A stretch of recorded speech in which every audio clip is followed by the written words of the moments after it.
I would like now to introduce your speaker for today, Jeffery W. Johnson. Jeffery started his career with SunTrust Bank in Atlanta as a management trainee and progressed to vice president and senior lender for South Trust Bank, a large southeastern regional bank, and senior vice president and commercial banking division manager for Citizens Trust Bank of Atlanta, a community bank. Jeffery, welcome to the program. We are now ready to begin. Well, thank you very much, Loretta, for that very kind introduction. You read it just the way my mother wrote it, so I appreciate that very much. And good afternoon to the bankers who decided right after Memorial Day weekend to sit through such a grueling and most exciting class called Changes to the Uniform Commercial Code. Also, it's referred to as the Uniform Commercial Code and the 2010 amendments. There's a lot of information I want to share with you, and I only have an hour to do it, so that's going to be a very ambitious task, but we'll try our best to get through it as best we possibly can.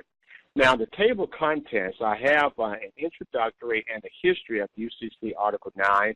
In the event that you have no idea as to what it's all about, I will give you that brief history, and also want to give you an update on the legislative fact sheet, all the states that have adopted the changes to the Uniform Commercial Code. And we're going to take a look at the primary reason why this seminar is being held, and that's the summary, the Uniform Commercial Code Article 9 Amendments 2010 summary, the things that you need to know that went into effect on July 1st of 2013. So we're almost 1 year into the changes. We also will talk briefly about completing and filing financing statements, and we're going to review the UCC forms as well, and common errors when completing the UCC forms. Now, I don't have a document for that, but I will mention to you the most common errors that we find in filing the Uniform Commercial Code forms. Now, what is the UCC? Well, Article 9, by the way, there are 9 articles. Article 9 is the one that governs secured transactions. So whenever there is a lender and borrower or lessee and lessor, bailee or bailor, then it's governed by the Uniform Commercial Code.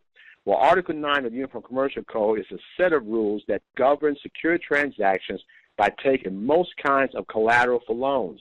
It answers and controls questions such as how to protect rights to collateral against the claims of other creditors. Number 2, how to describe collateral in security agreements and financing statements.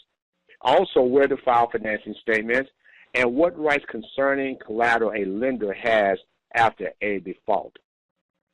Well, the Uniform Commercial Code, brief history, it was enacted in 1953, and it has been revised 3 times since 1953, and the biggest change occurred in 1998 when the American Law Institute and NACUSL approved substantial revisions, the culmination of an 8-year process. Now, those revisions is now known as the revised Article 9 of the Uniform Commercial Code, and they went into effect on July 1st of 2001.